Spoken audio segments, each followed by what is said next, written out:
Hey, Leanne, how are you doing? Early bird. You're such the early bird. How's your weekend been? You had 3 days off?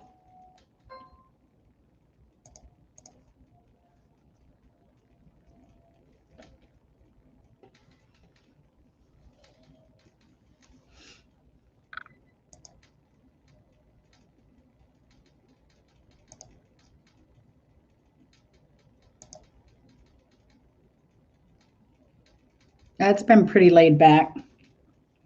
Pretty laid back. Chastity made me work today, though.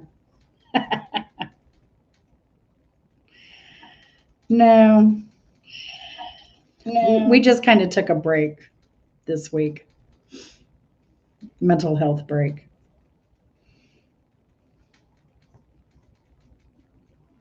How's the weather where you're at? Cold? It was at least sunny here today, but I don't know. It's still too cold. Hey, Miss Cassandra, how are you doing? You doing all right?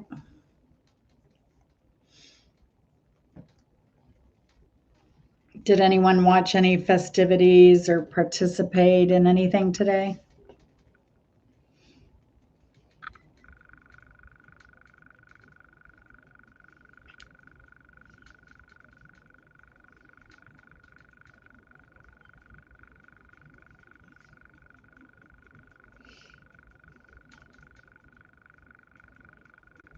Hey, Susie. I'm the same, Leanne. I barely leave the house. I picked up groceries Saturday that I had ordered. Hey, Kristola, how are you doing? Long time no see. I know if it's not groceries or the doctor, I pretty much don't do anything. I did have lunch with my mother in law yesterday, though, because she needed some work done. So,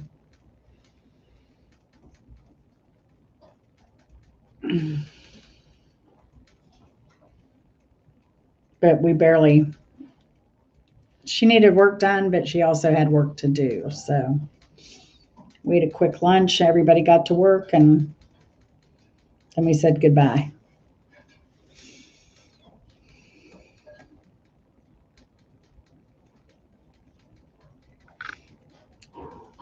I think we'll try and give it a little bit more time. I know, Leanne. I'm the same here, and I'm kind of upset because there's no category for people who are high risk to get shots anytime soon unless you're 65 and older. So that kind of rots. I have some medical tests coming up, and I have to go to the hospital, and I still can't get a vaccine. That's very frustrating.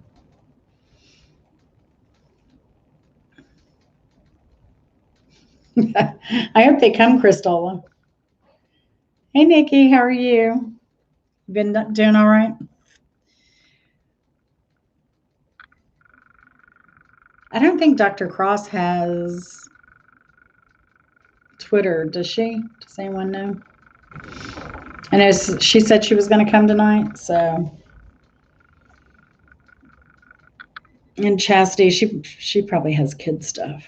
But we were talking about maybe going on Chastity's channel after this because I'm just going to do the MLK tonight.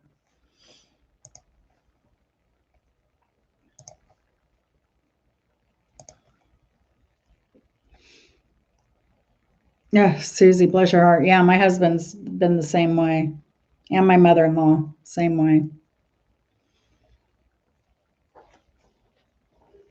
Yeah, I've got live chat on. Well, it says live chat, but you know.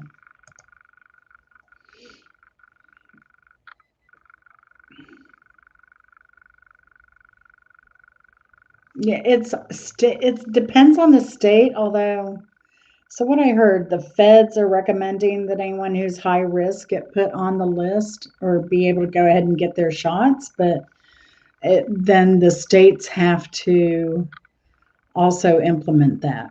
And here in Georgia, they have not.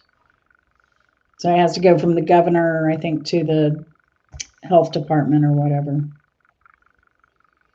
In Georgia, everything moves slowly, like molasses. Like molasses in winter. I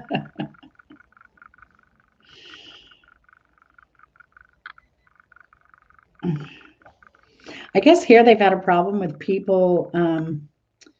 So the way the appointments worked was, hey, Britt, how are you?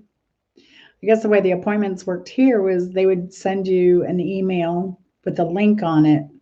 You click the link and make your appointment.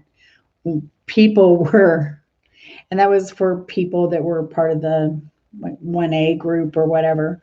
So what people were doing, and they were sending it to all their friends and family, and they were making appointments even though they weren't really qualified as part of the 1A group. So that messed up a lot of the appointments and stuff like that too. I don't know. Just from what I'm reading, it's a 20-year-old system that they're using to try and coordinate everything.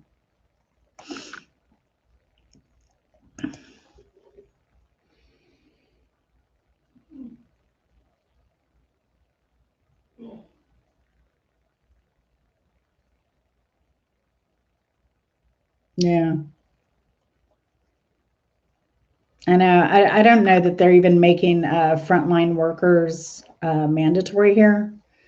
One of my nurses, her father and her brother are firefighters. They're EMS, and they're not forcing them to get vaccinations. So, and their family had COVID over the holiday. So, all right. Y'all ready to play?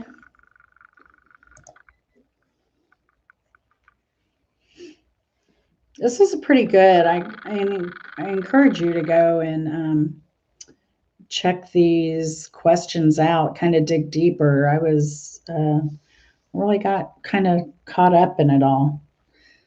That's the thing about doing the trivia research is I end up going down a lot of rabbit holes just because I'm curious about a lot of things. So, all right, first question. MLK said that people of Mississippi ought to come to blank to learn how to hate. Dr. Martin Luther King Jr. said the people of Mississippi ought to come to blank to learn how to hate. Which city?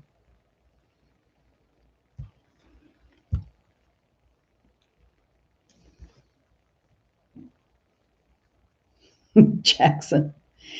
I've been to Jackson. I had to do some work in Jackson. Man, talk about. That was like the most boring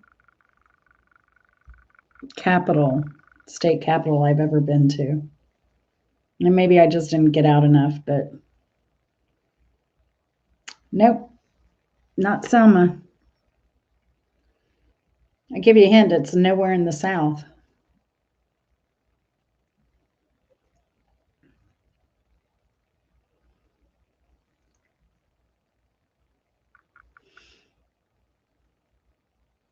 He may have actually jinxed this city. No, not DC. Not West. Midwest.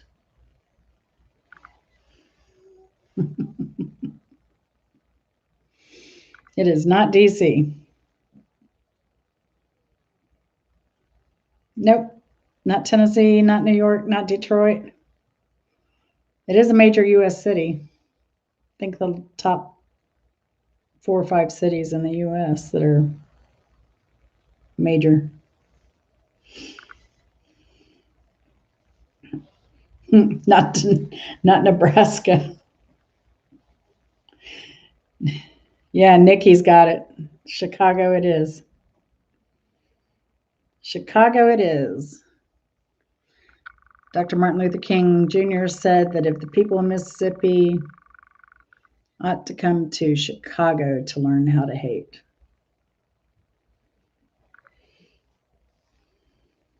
Yeah.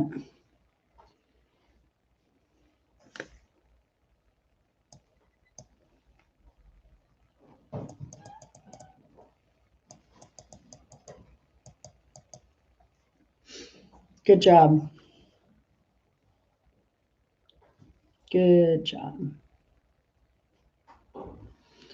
All right. Question number 2.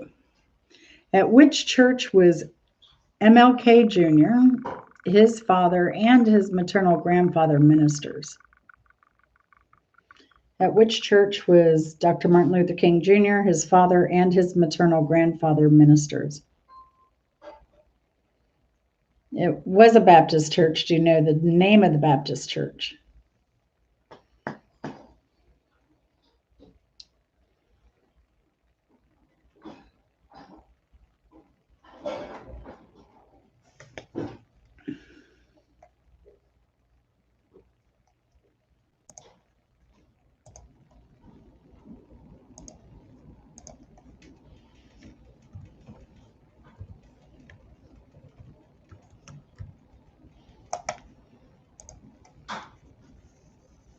Nope. You get bonus points if you know who the current minister is. And you may know the current minister without knowing the name of the church.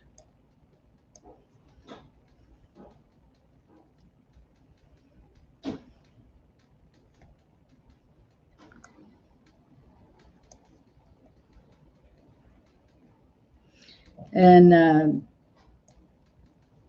Martin Luther King's grandfather, maternal grandfather, was minister there from 1894 to 1931. Started off with 19 members.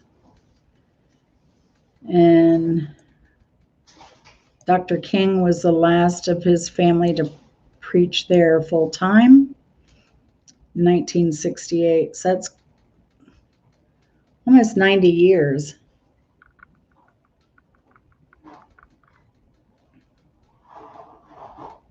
Almost 90 years his family was minister. Everybody giving up? Ebenezer, not Scrooge, but it is the Ebenezer Baptist Church, Lisa.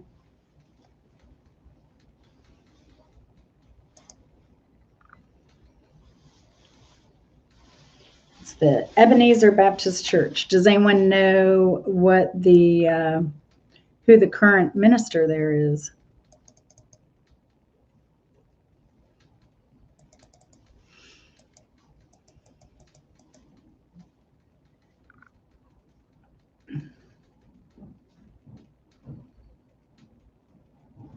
The current minister is Raphael Warnock, our Senate-elect.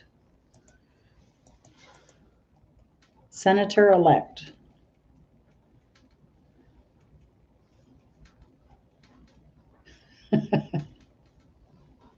That's okay, Lisa.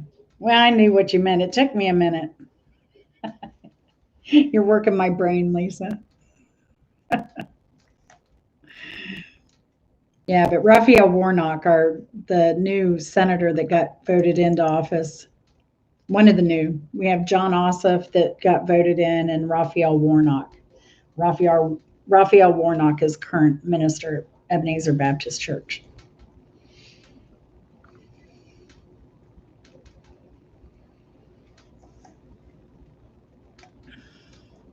So yeah, kind of ironic that a Baptist minister got voted in the blue wave.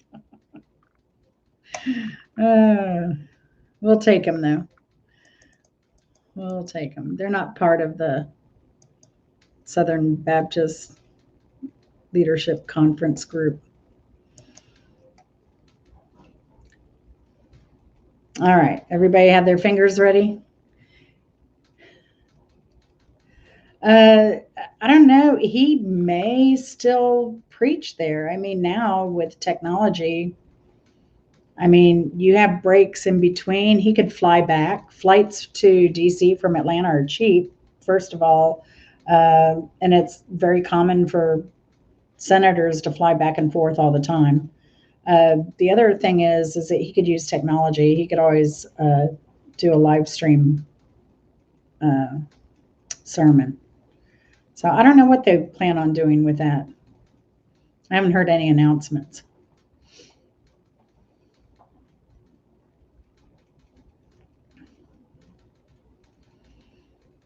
All right, fingers ready. Next question. Who refused to give up a seat on a bus on December 1st, 1955 in Montgomery, Alabama? Who refused to give up a seat on a bus December 1st, 1955?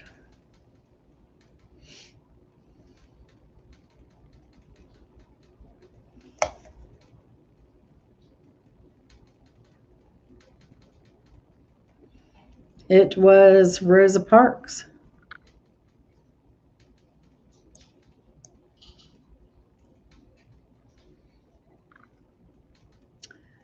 In which city did that event take place?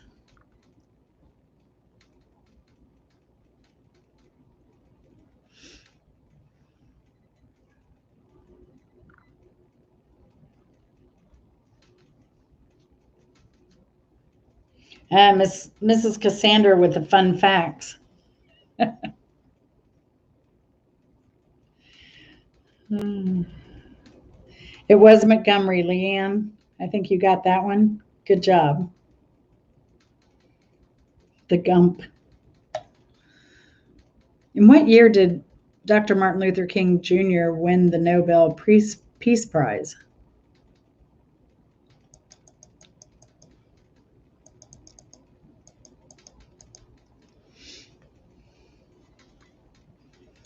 In what year did Martin Luther King Jr. win the Nobel Peace Prize?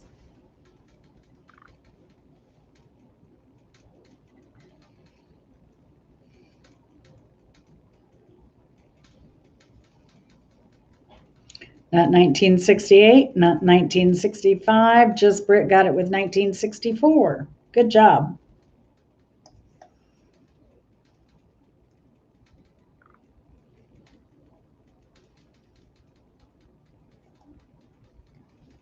Good job. Hmm.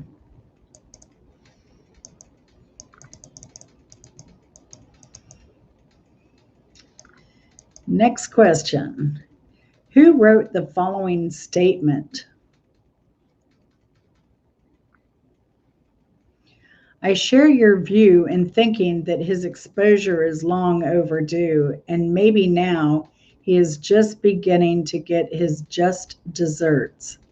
I certainly hope so.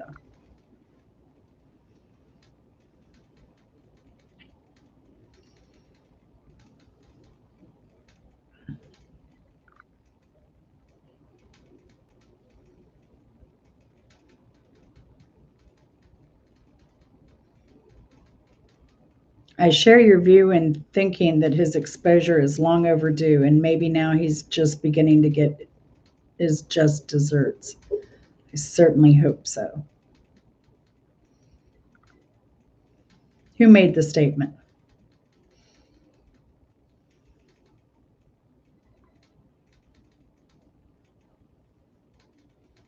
It's a man. Who wrote the following statement? I share your view in thinking that his exposure is long overdue, and maybe now he is just beginning to get his just desserts. I certainly hope so.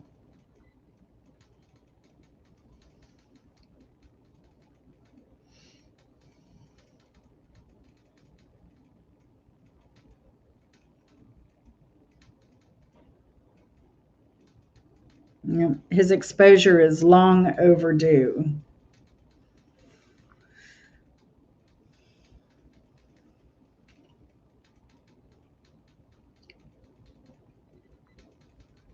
This is kind of a hard one.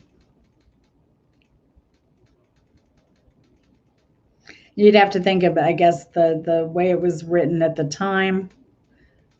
I share your view in thinking that his exposure is long overdue, meaning he's overexposed. This was in the past. Yeah. His exposure long overdue, meaning he's overexposed.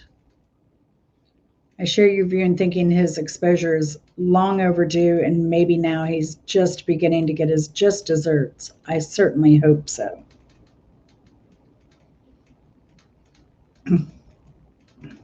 You got it, Leanne. J. Edgar Hoover said that to William C. Sullivan, who actually rose through the ranks of the FBI. And sickeningly, William C. Sullivan later wrote a letter to King, posing as a black man urging Dr. King to kill himself because they were going to expose him for an affair that he had, or possibly multiple affairs. Yeah, that was a sick bunch. Considering this, especially considering what we know about J. Edgar Hoover now.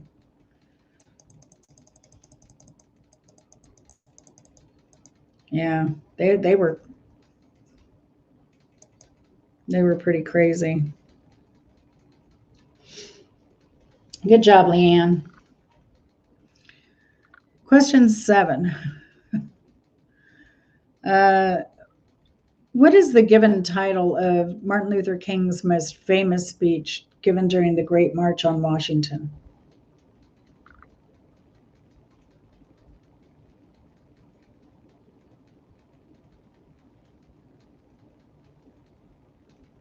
Good one. Leanne got that one too. It's actually, well, I have a dream. I had a dream.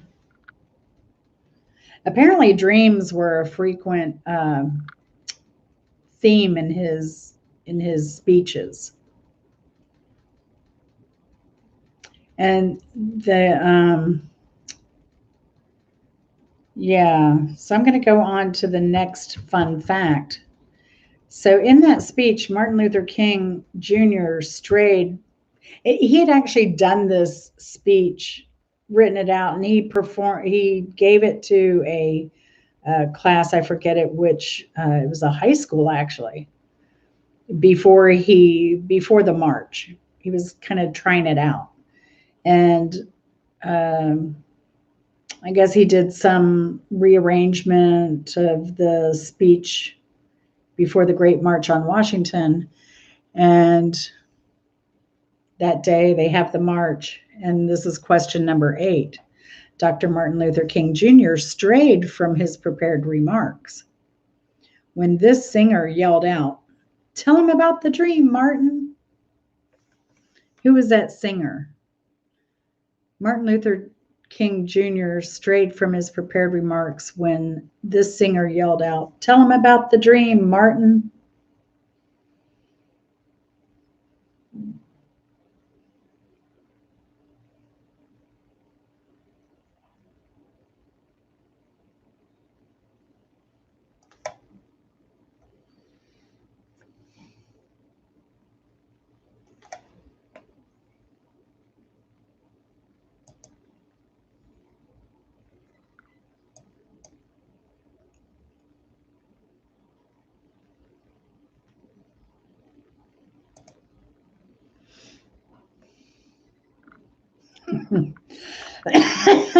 No, wasn't Hendrix. It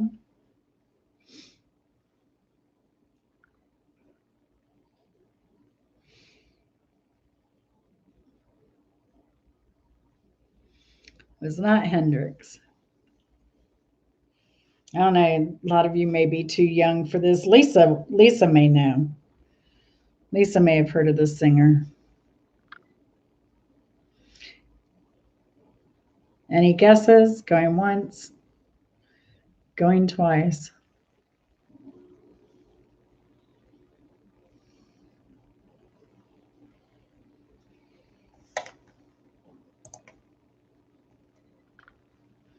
It was Mahalia Jackson. I used to love listening to her album. I would play it over and over and over again. Martin Luther King strayed from his prepared remarks when Mahalia Jackson yelled out, "Tell him about the dream, Martin." Yeah. And he just kind of went off on this his famous "I have a dream" portion of that speech, which is amazing. So where was Martin Luther King born? Oh, so you have heard of her, Leanne. Excellent.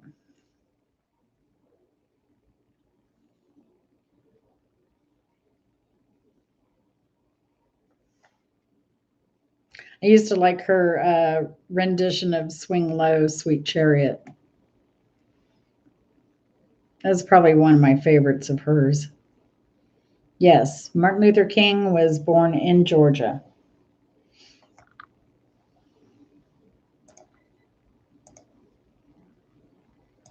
Any guesses to the city?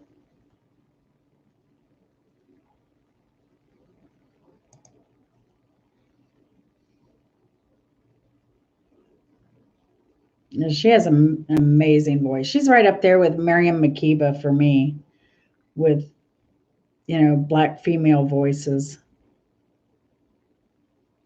Well, I don't know. Nina Simone's pretty hot too.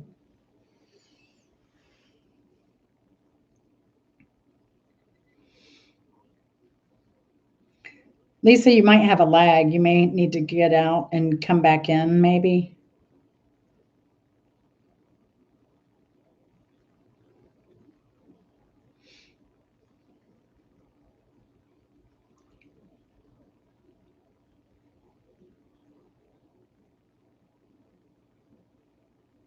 Crystal is right on that one. Atlanta is the city. Now, this led me down an interesting rabbit hole. I loved this one, actually.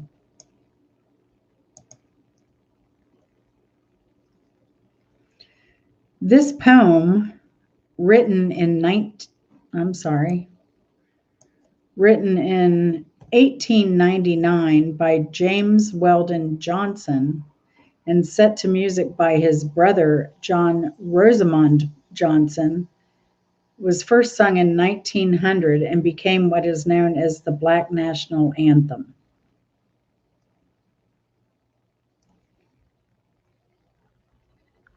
No problem, Jersey Jojo. Good to see you. Hey, Chastity. Drive safe, no rush. We're actually about halfway done, but no rush though. This poem, written in 1899 by James Weldon Johnson and set to music by his brother John Rosamond Johnson, and first sung in 1900, became what is known as the Black National Anthem.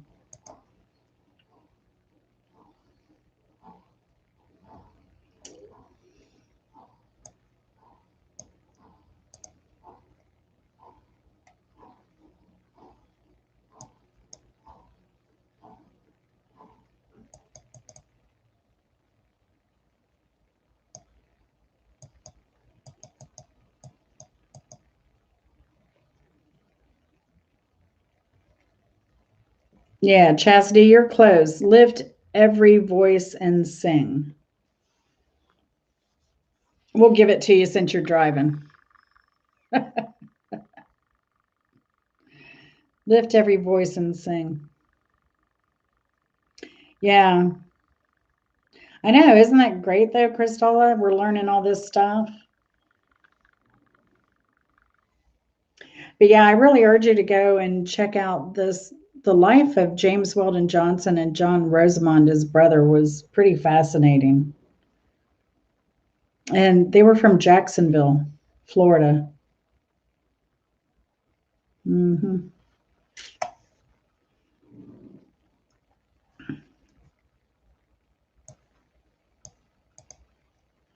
What was Martin Luther King's birth name? What was Martin Luther King's birth name?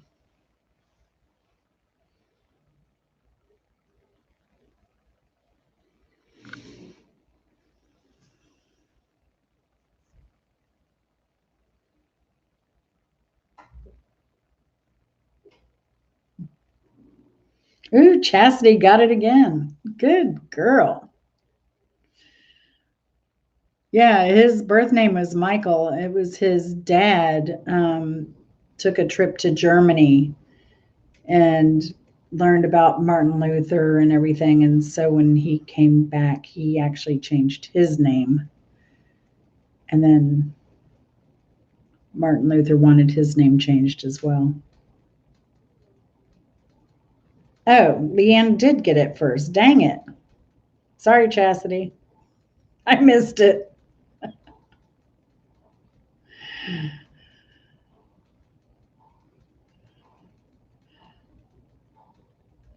Yeah, I see that now, Lisa. I'm taking it away from Chastity. It goes to Leanne. Leanne's hot tonight.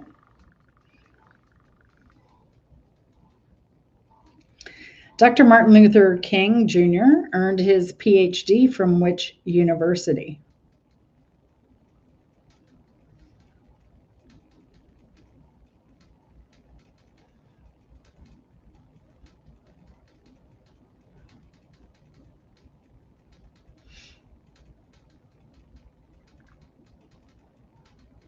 Nope. He went to Morehouse for his bachelor's.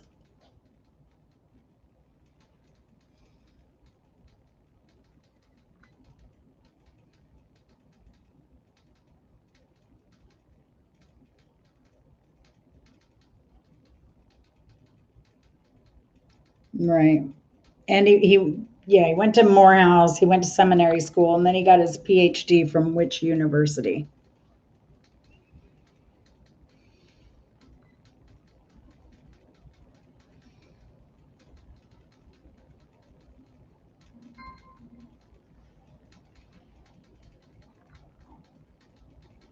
No, no, JoJo and Chastity have the same issues, and Lisa.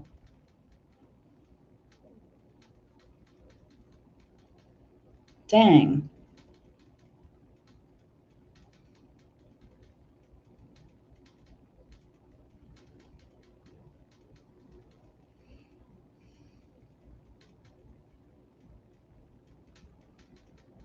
All right, so MLK Jr., Dr. MLK Jr., earned his PhD from Boston University.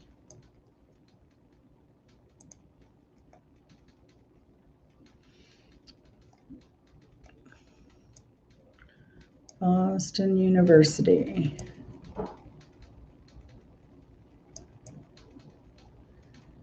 Let me see. I only have 19 questions. I thought I had 20. And we're on question number 13.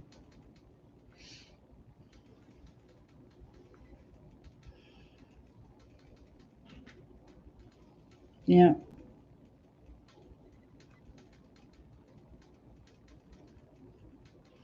All right, question number 13.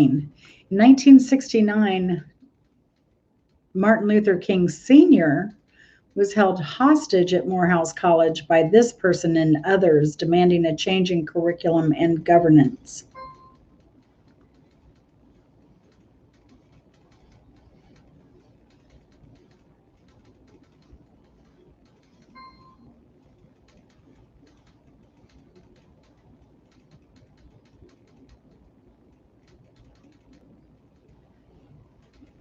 Yeah. 1969, Martin Luther King Sr. was held hostage at Morehouse College by this person and others, demanding change in curriculum and governance.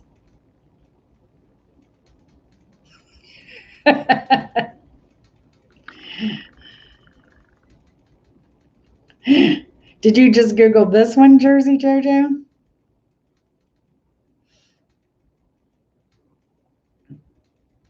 Yep, Samuel L. Jackson.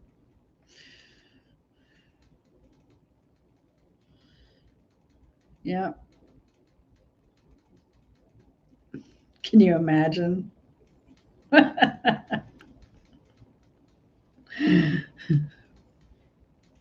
Mr. Royale with cheese. Uh, yeah, no, I don't think Trump ever would have stepped foot in a historically black university. Yeah,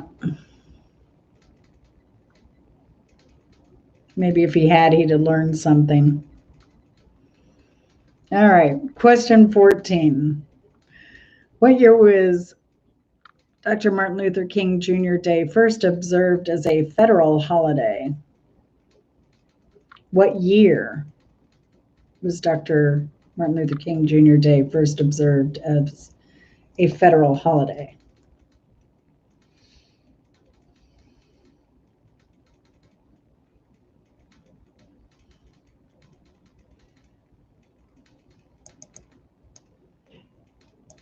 Close, Jersey Jojo.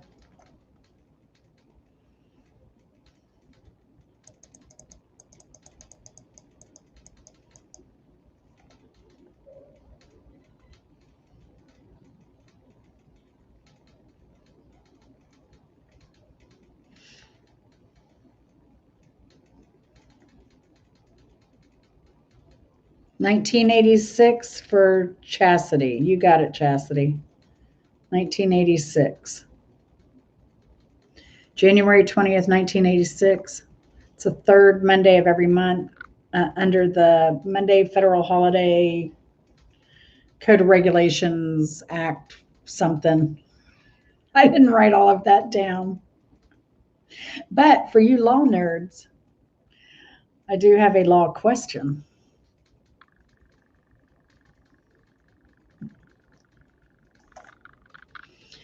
Browder versus Gale.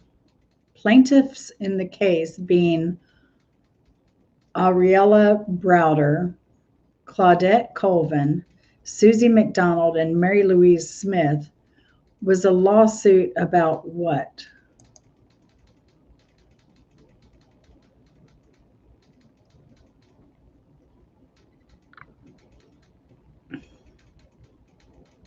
I haven't had a sloppy Joe in forever, and that does sound so darn good.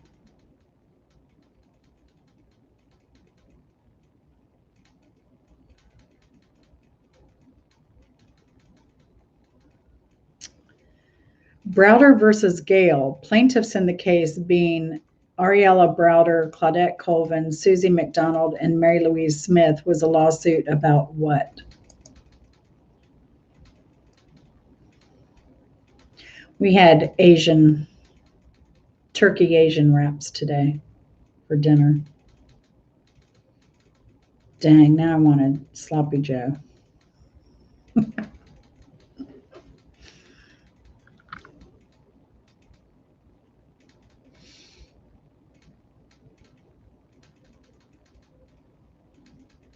Chastity has it. It was a bus case. So, as Miss Cassandra said earlier, there was a case before. Let's see, Browder Gale. Plaintiffs in the case being Ariella Browder, Claudette Colvin, Susie McDonald, Mary Louise Smith was a lawsuit about what? It was about segregation, kind of giving up seats on buses, basically. All of them were arrested for bus issues, not giving up seats. On June 5th, 1956, the district court ruled 2-1 with Lynn dissenting that bus segregation is unconstitutional under the Equal Protection Clause of the 14th Amendment to the U.S. Constitution. The state and city appealed. That was Montgomery again. And this decision was summarily affirmed by the United States Supreme Court on November 13th, 1956. Yeah, this is all about buses again. The squirrel, I forget what I was going to say about this case. Oh, I was going to address the federal holiday of Martin Luther King. So I said federal holiday, so that was January 20th, 1986. And someone mentioned that Arizona wouldn't observe the date unless they would allow it to be a federal holiday. Lisa, I'm not sure, but I believe there are still some issues in Arizona and many states. I think Virginia calls it Lee King Day. I think this was the first year they put an end to that. It is Martin Luther King Jr. Day. And there are other states that combine, I think Alabama still combines Robert E. Lee along with the Martin Luther King celebration and stuff. So, yeah, there you go. Next question. In March 1955, this then 15-year-old mentioned above was arrested for not giving her seat up on a bus in Montgomery, Alabama.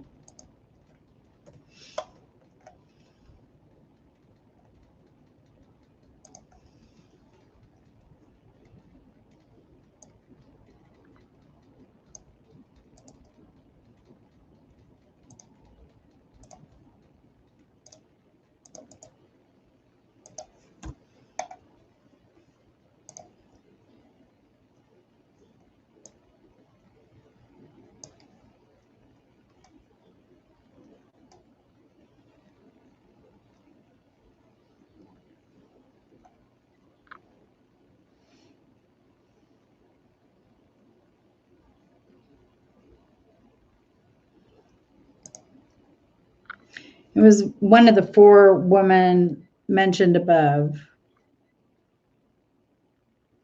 in the last question.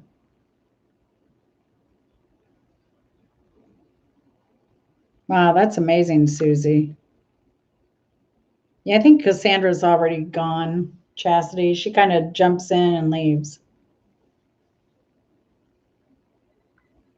Yep, Chastity has that. Claudette was first. So Claudette Colvin was first. She was actually, 15 years old and got arrested for not giving up a seat on the bus.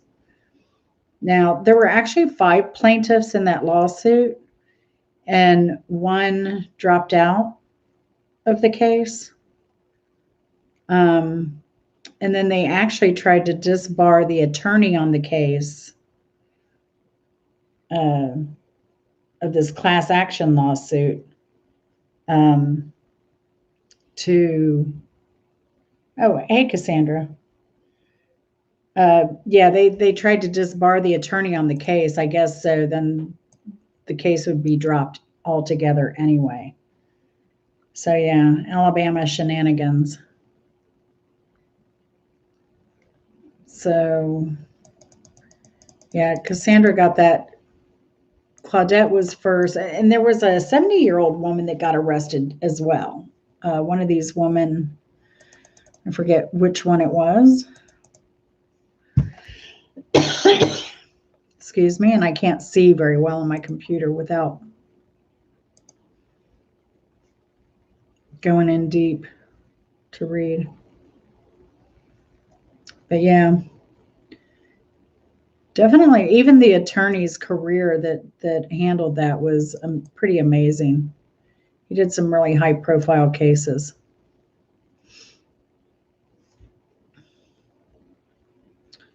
So, what does the SCLC stand for?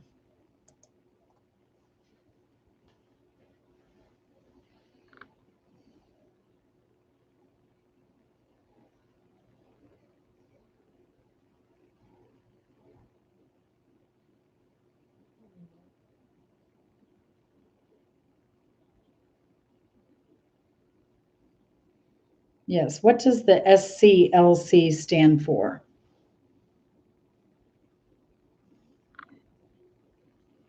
They're the sworn enemy of the of the Stormtrooper group, the alt-right movement group.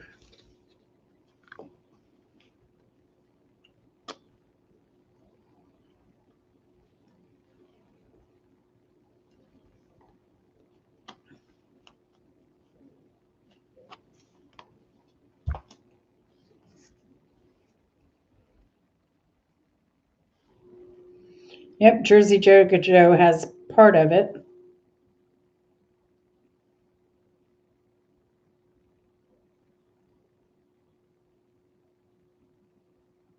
Southern, that's right. We've got Southern Blank Leadership Conference. So Chastity has it. Southern Christian Leadership Conference, SCLC. So they actually wanted someone else to be president of it when it was established in January 10th, 1957.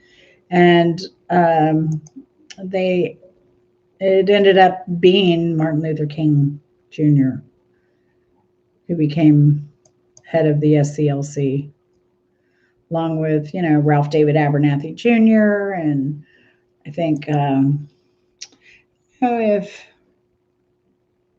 if Lewis was part of that group or not. But yeah.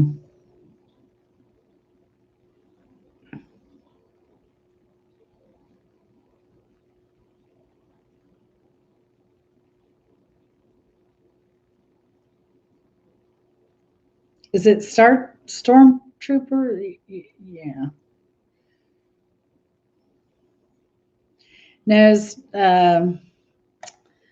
so Stormtrooper, Cassandra, is an alt-right. It's a magazine website based out of Florida.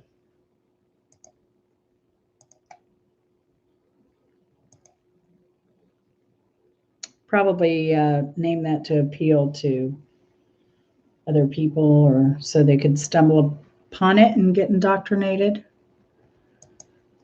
with their message. All right, next question. Number 18. We shall overcome. Was a speech written. Okay, we shall overcome the March on Washington, August 28th, 1963, containing his landmark I Have a Dream speech and an album released in 1968 titled I Have a Dream received a Grammy Award nomination. A third recording was nominated and won Best Spoken Recording. Which recording won?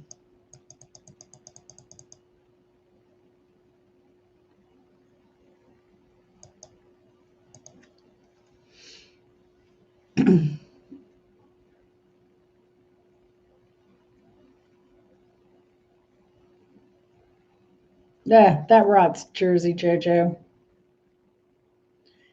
Nope, it was a spoken word.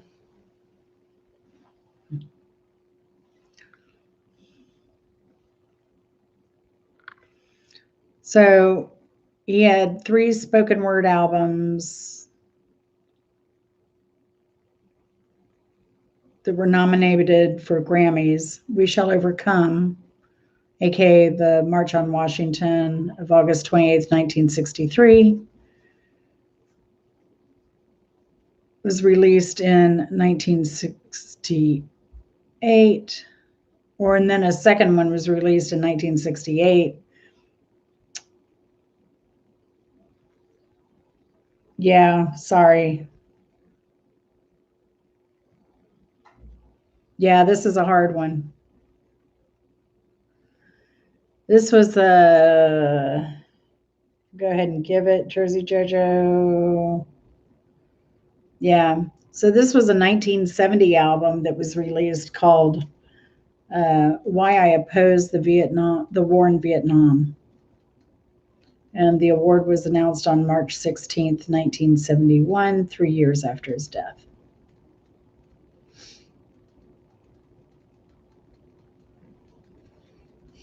Jersey JoJo with Pete Singer. Who wrote We Shall Overcome?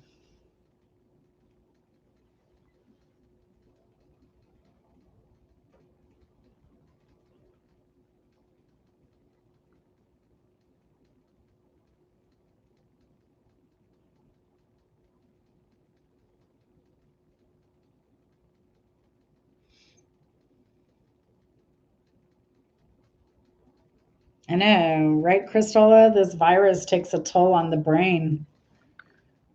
Again, that's why I wanted to do trivia nights.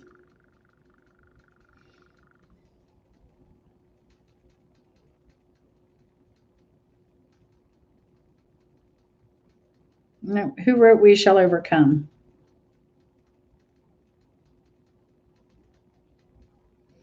What's MX?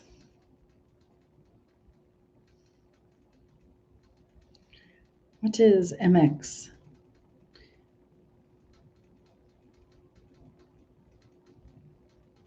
Right. Same here, Jersey JoJo. Right. Yeah.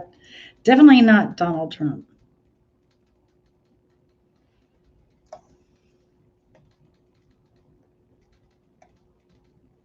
Oh, I did have more questions now that I'm looking at this because there should have been more here. Oh, no, not Malcolm X. Let's see if I have it on here. Maybe it saved it on here. And it did. Good. That's where. Okay, it is here. Just an extra page down. So y'all giving up on who wrote We Shall Overcome?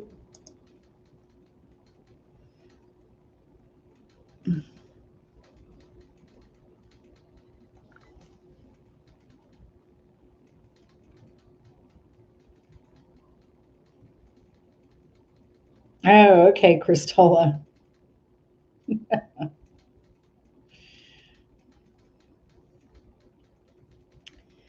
Now, Jersey JoJo mentioned Pete Singer. Now, he gets a lot of credit for it. However, he didn't have much.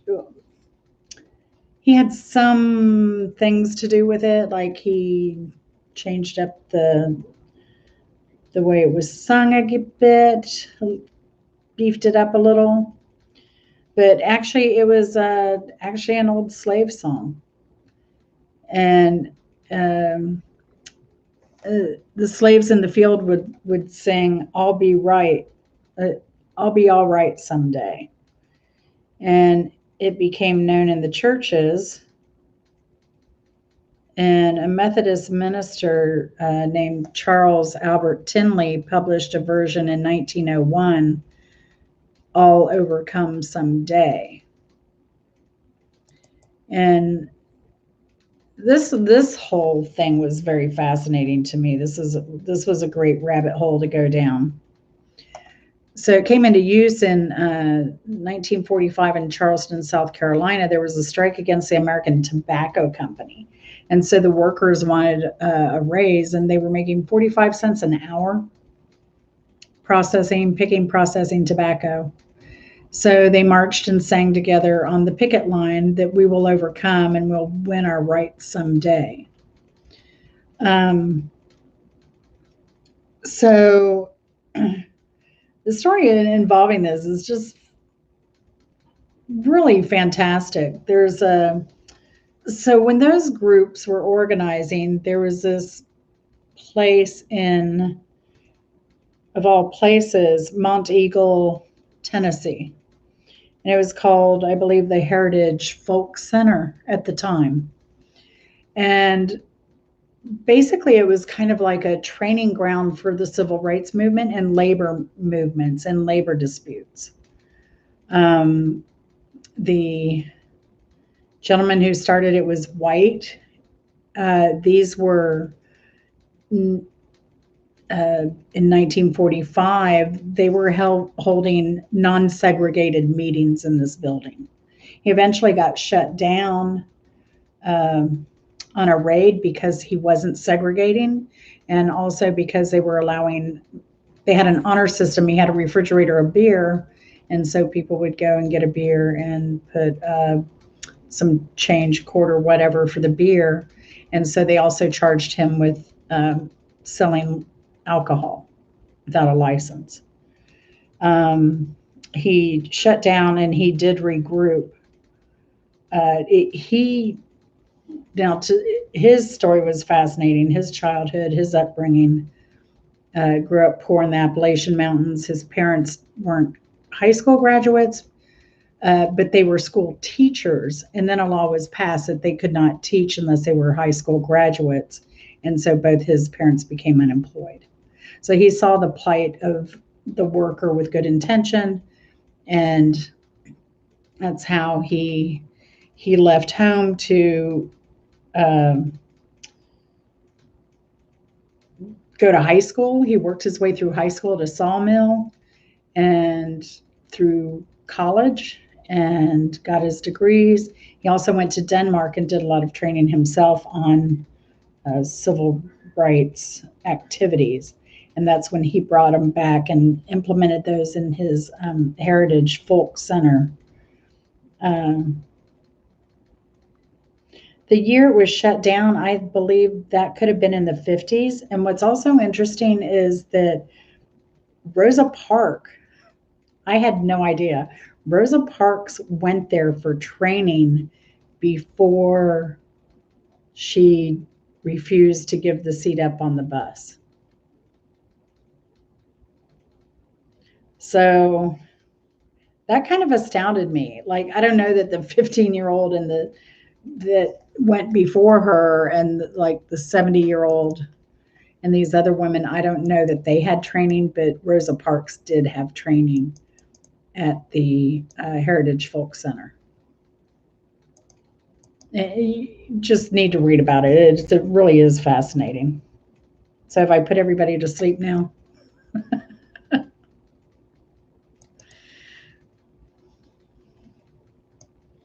And I think he was labeled, the guy who started the center was labeled a socialist, only because he wanted white and black people to work together and didn't want people segregated and wanted fair wages. Sound familiar? All right. Last question of the night. I don't know if my thing. Last question of the night. According to MLK Jr., what three things prevent people from having a beloved community? According to Dr. Martin Luther King Jr., what three things prevent people from having a beloved community?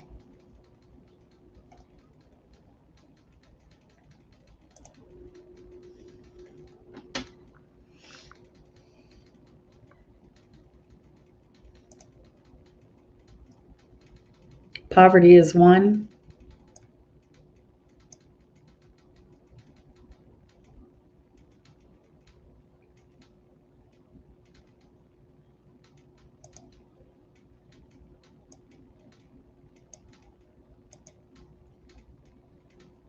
What three things prevent people from having a beloved community?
All right, so I failed at this one. I had a specific quote that this came from, but basically, um, hate does play a part into it. So because that comes in with one or three, that would be racism and war. So racism, poverty, and war. Yeah, yeah, very good, Christola.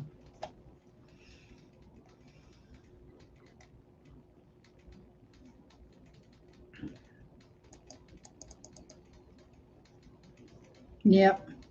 He actually used the beloved community uh, a lot. It was a recurring theme for him.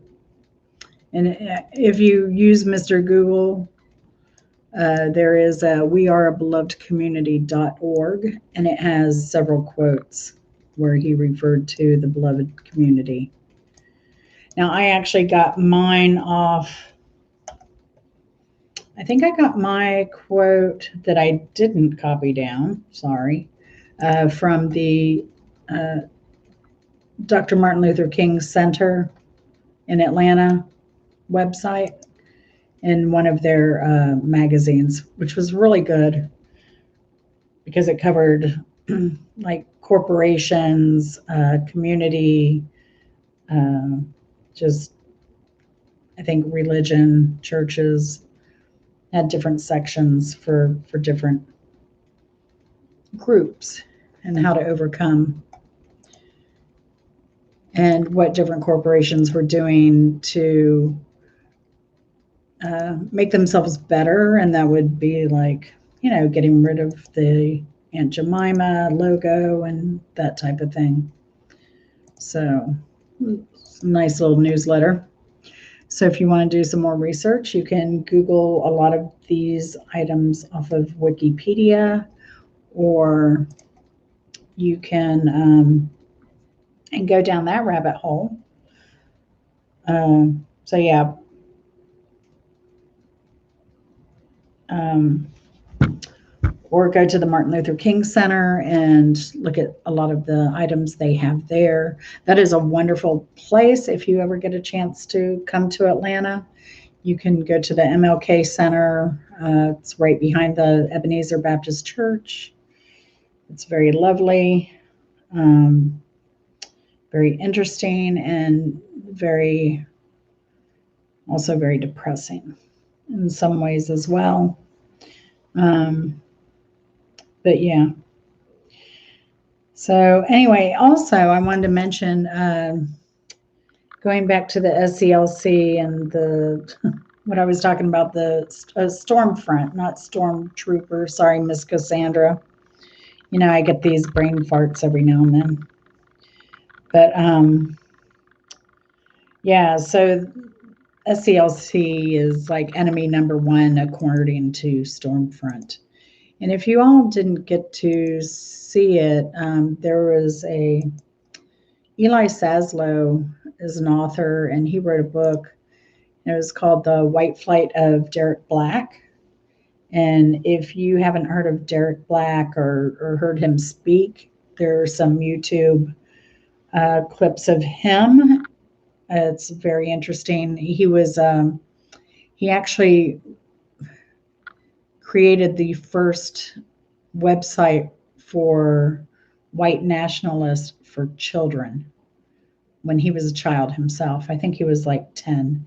And his dad is still part of, his Stormfront group. And uh, Derek ended up wanting to learn about history in college. And in order to do that, he had to go to a liberal arts college. And um, it talks about his conversion from a white nationalist to, someone who can embrace diversity. It's a fabulous, fabulous story. You can Google it. I think Washington Post, I think the first story I read was quite lengthy. It was on the Washington Post, I believe, or New York Times. Again, the author is Eli Saslow. I need to ask my husband to check the book out. I'd love to read the whole book, but Derek Black is very interesting to listen to. He talks about the mindset, how a lot of what's going on now, what happened in Charlottesville. I've heard him speak on that, where he says, yeah, these are the, how they get alt-right, white nationalists, whatever you want to call them, neo-Nazis. It's all the same kind of lingo. It's all the same type of motivation and grooming and that type of thing. So just fabulous. So, but luckily that came out. Trump was running for president, and I think it was in October of 2016 that came out. And I had a lot of anxiety, but once I read that book, it gave me a lot of hope to get me through this last 4 years. So just, yeah, give it a read or go Google him. He's done some lectures at Georgetown University. I think he's finished his college degrees now, but he does still show up. I think he was on Trevor Noah not too long ago as well. He and Eli Saslow. So anyway, I want to thank you all for joining us tonight. I'm not going to do a second one. I think Chastity was talking about going and doing another live.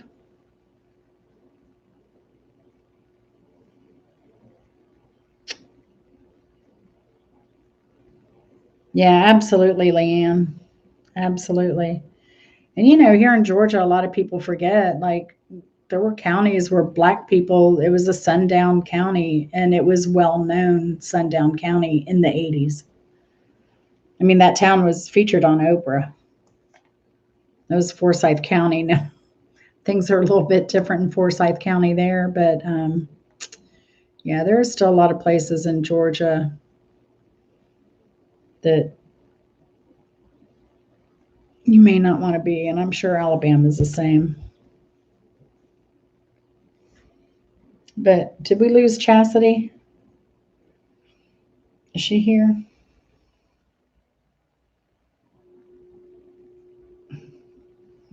Let me text her and see what she's going to do.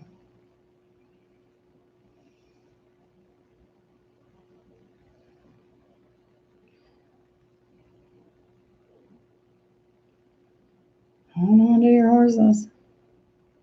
She's probably got caught up with the kids. It's nice to see you all, Jersey JoJo. I kind of missed everyone this week. Chastity and I kind of laid low just a little bit. Oh, Kamala, you missed it.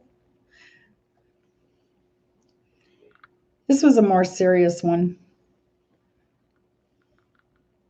Everybody did a great job. Is there somebody else that went live? Does anyone know? I may have to call Chastity.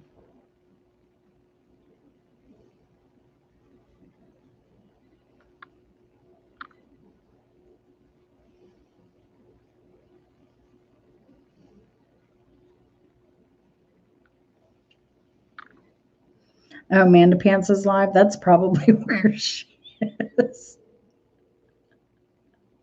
Oh, I just sent her a text, though. She didn't text me back. She may have taken a nap. Let me call her, see.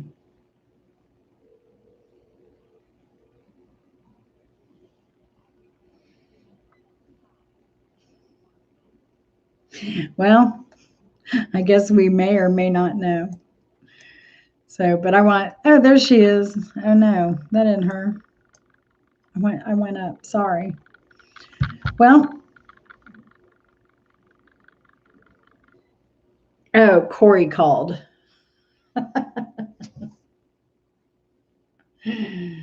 Can't blame her for messing with that man of hers.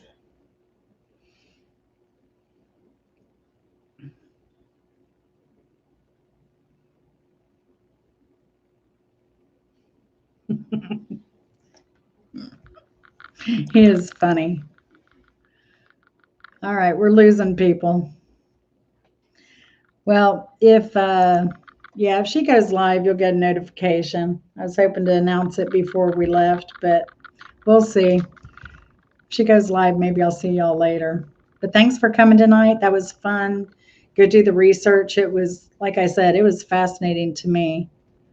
So I appreciate it. Thanks for coming, Miss Cassandra. Y'all have a good week.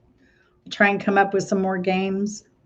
Share, get other people to come so I can get some. I need subscribers so I can make some money so I can do more games. I'll talk to y'all later. Love ya. Bye.